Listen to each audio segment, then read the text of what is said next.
Monsieur Maillot, je vais d'abord m'adresser à vous. Que représentent pour vous ces valeurs, citoyenneté et civisme? Alors d'abord, la citoyenneté, c'est effectivement l'appartenance à une même nation. C'est être citoyen d'une même nation. Et le civisme, c'est la vertu qui accompagne. C'est-à-dire qu'il y a à la fois le sentiment d'appartenance et le mouvement qui conduit à cette appartenance. Donc les deux fonctionnent en même temps, mais on peut être citoyen sans nécessairement disposer de la vertu. Et j'imagine que si nous saluons ces trois lauréats, c'est qu'ils ont à la fois et la citoyenneté et la vertu qui va avec.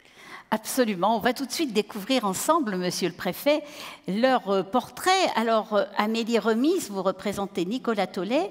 Nicolas Tollet qui a eu une bonne idée, et même plusieurs, pendant le confinement. Je vais vous demander d'expliquer ça à notre public ce soir. Alors, Nicolas n'était pas disponible ce soir, mais je suis ravie de le représenter. C'est un de mes voisins qui s'est rendu indispensable depuis le premier confinement. Il s'est dit finalement, on est tous coincés ensemble dans le même quartier. Alors quel quartier?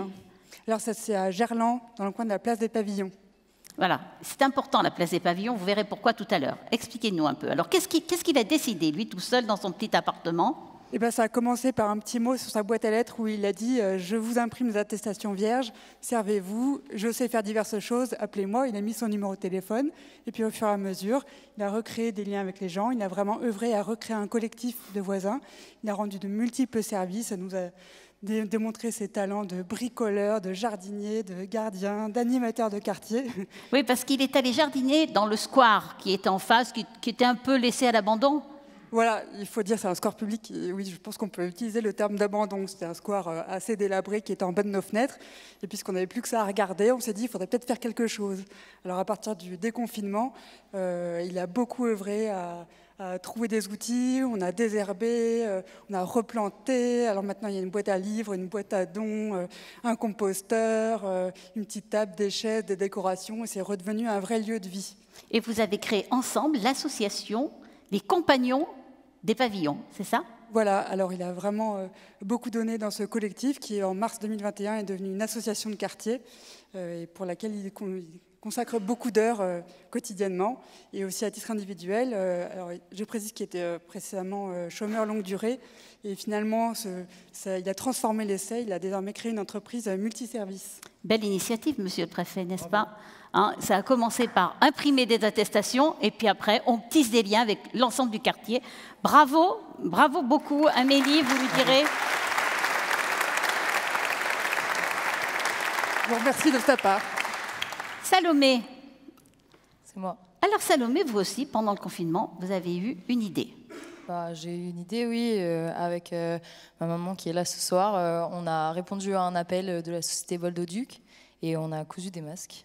Et on a cousu des masques, alors que vous n'étiez pas du tout couturière à la base. Ah si. Ah si. Ma mère et moi, toutes les deux. C'est pas votre métier. Ah non, pas du tout. Non, je suis étudiante en droit. À l'époque, j'étais étudiante en droit. Aujourd'hui, je suis étudiante en master de relations internationales.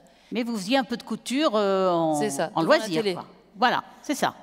Et là, d'entrée de jeu, vous vous êtes dit, il faut des masques, on va les faire. Bah oui, on s'est dit, autant se rendre utile. Moi, tous mes copains sont en médecine et c'est vrai que des gens en médecine, ils étaient forcément utiles. Des gens devant leur TD à la maison pendant le confinement, et c'était quand même moyen utile. Donc on s'est rendu utile comme on a pu. Alors comment ça s'est passé du coup? On vous a fourni du tissu? C'est ça, on nous a tout fourni. C'est arrivé dans des cartons de 250 masques, toutes les couches de tissu et les élastiques. Et puis on a fourni le fil et puis on s'est mis au travail. Et vous avez cousu 500 masques. C'est ça. Qui ont été destinés surtout aux forces de l'ordre, hein, je crois. Exactement. Vous y avez passé beaucoup d'heures, je crois. Oui, beaucoup de séries, finies à 1h du matin, parce qu'on était en famille et il n'y avait rien à faire. Donc voilà, puis ça a rendu service, donc on était très contentes. Bravo pour cette initiative, n'est-ce pas, Monsieur le Préfet? Plus pour les forces de l'ordre. Formidable. Formidable.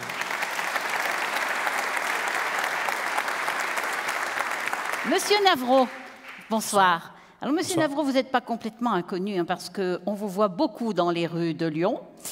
Vous aussi, vous avez décidé de faire quelque chose pour cette ville, pour améliorer le cadre de vie, l'environnement. Vous avez créé l'association Nettoyons Lyon. L'objectif, L'objectif, il est très simple. Alors, déjà, je tiens avant tout à remercier Alexandra Gaillan qui est avec moi ce soir et qui, depuis 1 an, travaille avec acharnement à développer ce mouvement. Alors, ce mouvement qui est très simple, qui est né d'un simple constat avec des amis en se baladant, comme tout le monde aujourd'hui, le long des berges, eh bien, c'est que nous avions affaire à des engins électriques dans les fleuves. Alors au début on était 4, on en a retiré 5, des scooters, des motos, et puis au final on arrive à nos 1 an, aujourd'hui on a fêté l'immatriculation, un 3 septembre 2020, et on a pu retirer avec ces petites pierres qu'on a posées 60 tonnes de déchets, aussi bien sur terre que dans nos fleuves, donc 600 trottinettes électriques, c'est un 600 trottinettes électriques, c'est pas rien. Exactement.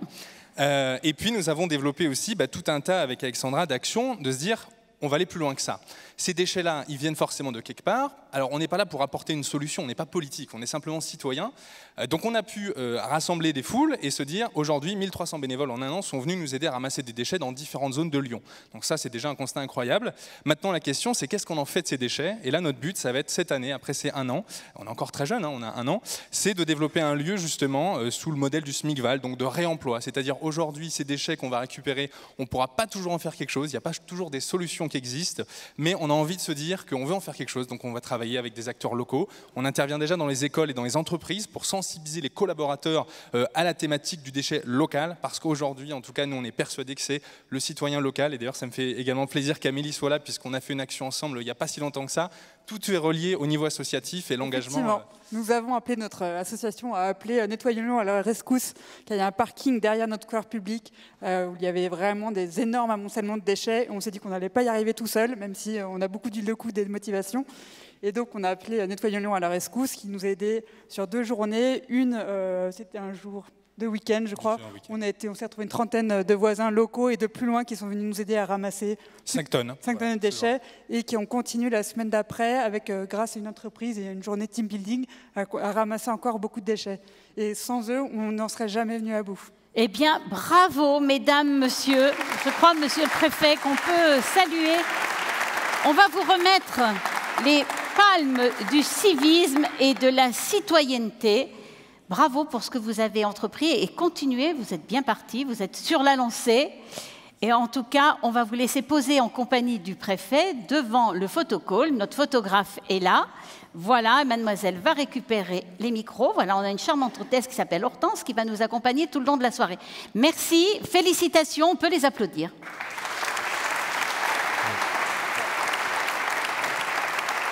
Voilà Martine, donc les 3 autres palmes seront décernées dans un moment. On va maintenant attaquer effectivement la cérémonie de remise des trophées.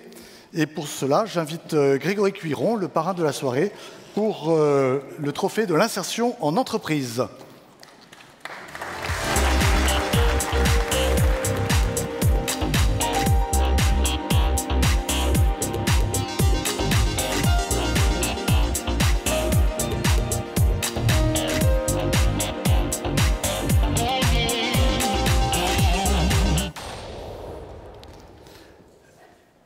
Monique Fillot, bonsoir.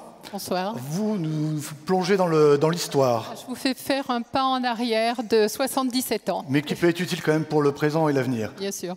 Racontez-nous en 2 mots. Alors moi, j'ai simplement travaillé depuis plus de 20 ans sur un massacre qui s'est passé sur ma commune de Saint-Gilles-Laval. On était à la veille de la libération, puisque la libération de Lyon a eu lieu le 3 septembre. Et ce massacre s'est déroulé le 20 août 1944.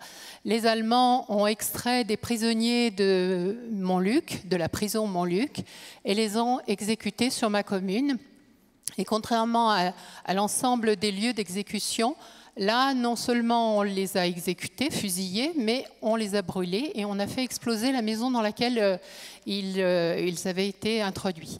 Et la difficulté de ce massacre, c'est l'identification. C'est-à-dire que pendant pas mal d'années, on avait 70 noms, on nous en annonçait 120. Et ma curiosité, ma passion pour l'histoire, je me suis dit non, le compte n'y est pas. Donc j'ai commencé à chercher. Alors j'ai cherché toute seule au début. C'était vraiment des années le nez dans les archives de Vincennes, archives départementales. Et puis très vite, j'étais membre d'une association pour le patrimoine de Saint-Genis qui s'appelle l'ASPAL. Et nous avons très vite été contactés par les écoles primaires de notre commune d'abord. Et donc, j'intervenais dans ces écoles primaires. Donc, CM1, CM2, c'était leur programme. Et les enfants étaient vraiment très, très informés sur les acteurs, la chronologie des faits. Donc, c'était vraiment très intéressant. Et nous participons au mois de mai à une journée avec eux. Donc, c'est un mix entre une journée, un parcours mémoriel et un jeu de piste. Donc les élèves ont beaucoup travaillé là-dessus. Et puis il y a un moment très drôle pour des petits bouts de chou de 10 ans. Ils font une commémoration, donc avec la Marseillaise, les porte-drapeaux. Donc j'en profite toujours un peu pour lancer quelques messages, entre autres sur les valeurs de ce pays, sur l'engagement. Quand, par exemple, je leur demande parmi eux qui a des cousins, des frères et sœurs de 17 ans, et quand la moitié des 300 élèves lèvent la main, je leur dis, vous voyez, parmi les résistants, le plus jeune avait 17 ans. Donc ça prend vraiment une autre dimension. Participer au devoir de mémoire. Voilà. Très les bien. petits messages sont lancés. Merci, félicitations.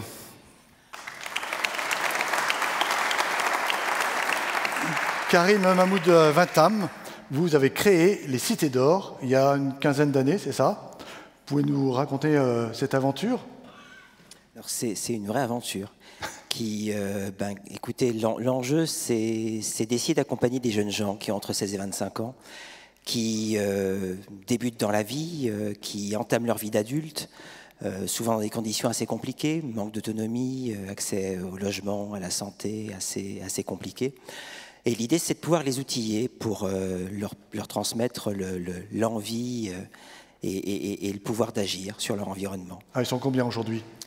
Alors aujourd'hui, ils sont une petite cinquantaine sur 4 sites. Et l'idée, c'est de leur transmettre 5 fondamentaux humains et civiques dont on a tous besoin. Convaincre sans manipuler, trouver l'info, échapper à l'intox, se connaître et s'accepter, parce que c'est le préalable à tout changement. Comprendre le fonctionnement de son environnement et savoir tisser du lien. Et vous arrivez à trouver des moyens pour pouvoir vous développer? Écoutez, heureusement que les pouvoirs publics nous aident, heureusement que beaucoup d'entreprises et de fondations sont à nos côtés, mais je pense qu'on a aujourd'hui un devoir moral, nos générations, le devoir moral d'accompagner celles qui viennent vers l'âge adulte. Et ce devoir, on peut l'accomplir de multiples façons, en donnant un peu de son temps, un peu de son argent, un peu de son énergie, un peu de son intelligence. Les modalités sont multiples. Et donc, je vous invite évidemment toutes et tous à prendre ce devoir au sérieux. Les Cités d'Or avec Karim Mahmoud Vintam. Merci beaucoup. Dans un autre registre, Caroline Colombe, vous êtes responsable partenaire de l'association très connue à Lyon, les Petites Cantines. Alors, racontez-nous un petit peu comment se passe justement cette convivialité, cette diversité d'ambiance dans ces petites cantines. Il y en a 3, je crois, à Lyon. Hein. Oui, c'est ça. On a 3 petites cantines actuellement à Lyon, à Perrache, à Vèze et également dans le quartier de Félix-Faure, proche de la Part-Dieu.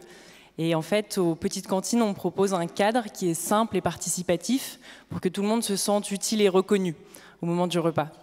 En fait, que vous veniez le matin pour cuisiner pour tous les convives de la journée ou que vous arriviez juste pour déjeuner et que vous contribuiez à mettre la table, vous allez développer par l'action votre sentiment d'appartenance au projet. Et c'est ce faire ensemble qui va vraiment permettre aux convives de rentrer en relation les uns les autres, avec toute leur diversité, vu qu'on accueille des convives de tout profil, de tous âges, de tout milieu. Et c'est en faisant ensemble qu'on crée des conditions favorables pour des relations parfois improbables qui se nouent autour d'un repas. Alors ça marche d'autant bien que ce soir, vous allez nous annoncer la création de nouvelles entités, c'est ça ? Oui, en fait, avec l'association Les Petites Cantines Réseau, on développe et on consolide ce réseau à Lyon et aussi en France. Et on a plusieurs porteurs de projets, des collectifs d'habitants, bénévoles, généralement pour la plupart, qui se mobilisent pour créer des petites cantines. Et sur la métropole, on a une petite cantine qui va ouvrir à Oulin en février-mars de l'année prochaine. Et on a 2 équipes de porteurs de projets dans le Vieux-Lyon et à la Croix-Rousse qui viennent de rentrer dans l'accompagnement qu'on propose au sein du réseau. Très bien, ben merci beaucoup et félicitations à tous les trois. Vous voulez ajouter quelque chose, monsieur le préfet? Et c'est formidable parce que finalement, ce lien tissé, la mémoire, j'y suis évidemment extrêmement sensible. Et je pense, madame, que vous avez raison parce qu'il faut à la fois traiter l'histoire sérieusement et en même temps permettre de la transmettre. Et la transmettre aux jeunes. J'étais amusé quand vous indiquiez que vous faisiez lever la main pour l'âge parce que c'est exactement la même chose.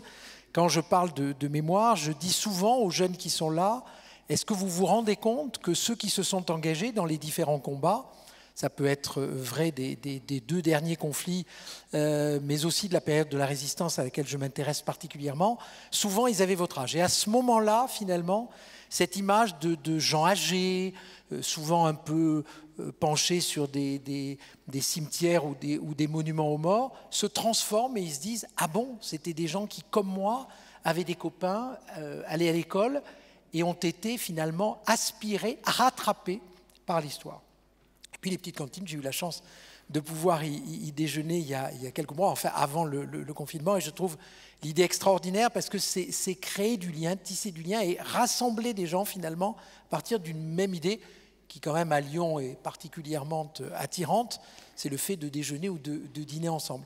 Et puis ce que vous avez dit tout à l'heure, c'est important, et si vous pouviez faire partager ces règles, finalement, ces règles d'hygiène sociale, eh bien je pense que nous nous en porterions bien et mieux. Et comment ne pas dire, effectivement, ici, notamment au Progrès, qui fait beaucoup d'efforts dans ce domaine-là, pour séparer là aussi l'info de l'intox, à quel point ce que vous faites, vous, comme groupe et comme journal, eh bien, il nous appartient aux uns et aux autres de le faire tous les jours. Sinon, progressivement, l'intox, la mauvaise monnaie chasse la bonne. Hein, et donc, l'intox, finalement, l'emporte sur l'information. Donc, bravo à vos 3 initiatives. Merci. Je suis très heureux que vous soyez récompensés. Et bien voilà, les palmes du civisme qui sont remises à ces 3 lauréats tout à fait méritants. Merci, monsieur le préfet.